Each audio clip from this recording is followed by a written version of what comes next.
ఏ, ఉచిత ఆరోగ్యశ్రీ ఉంది. 10 లక్షలైనా ఫ్రీగా ఉండేది. ఆ రాజశేఖర రెడ్డి గారి టైం నుంచి ఉంది. ఈయన దాన్ని నడిపాడు. ఇప్పుడు దాన్ని 2 లక్షల నుంచి 3 లక్షల వరకే పరిమితం చేశారు. గవర్నమెంట్ మెడికల్ కాలేజీలు ఉంటే పేదవాడు ఉంటాడు. మెడికల్ కాలేజీ దాంట్లో 1000 పడకల హాస్పిటల్ ఉంటాయి. అక్కడికి వెళ్ళి చూపించుకుంటాడు పేదోడు. వాడిని బలి చేసినట్టే ఇప్పుడు మనం. ఏం అప్పులు చేశాడండి? ఏం పథకాలు ఇవ్వాలో ఏం అప్పులు చేశాడు? వీళ్ళు ఇప్పుడు అంతకన్నా ఎక్కువ చేస్తున్నాడుగా. ఇప్పుడు 22,000 కోట్లు శ్వేతపత్రం రిలీజ్ చేయమన్నది కేంద్రం ఇవాళ.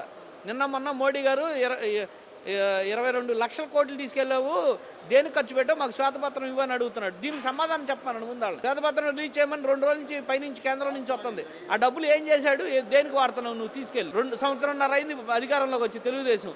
రాజధానిలో కంప తీయడం వల్ల ఇంకేం కనెక్షన్ చేస్తాడు, దేనికి వాడుతున్నాడు డబ్బు అంతా? దావోసు ఆస్ట్రేలియా వెళ్ళి ఏ కంపెనీ అయినా వచ్చిందా? ఎక్కడి వరకు వచ్చినాయి? పోర్టులో ఉన్నాయండి అయ్యన్న. నిన్న మళ్ళీ పీపీపీలో పోర్టులు ఇచ్చేస్తాడంట మొత్తం ఆంధ్రాలో ఉన్న సరిహద్దు పోర్టులన్నీ. దుగ్గరాజపట్నం నుంచి శ్రీకాకుళం నుంచి నెల్లూరు వరకు ఉన్న పోర్టులన్నీ ప్రైవేటీకరణ చేస్తాడంట.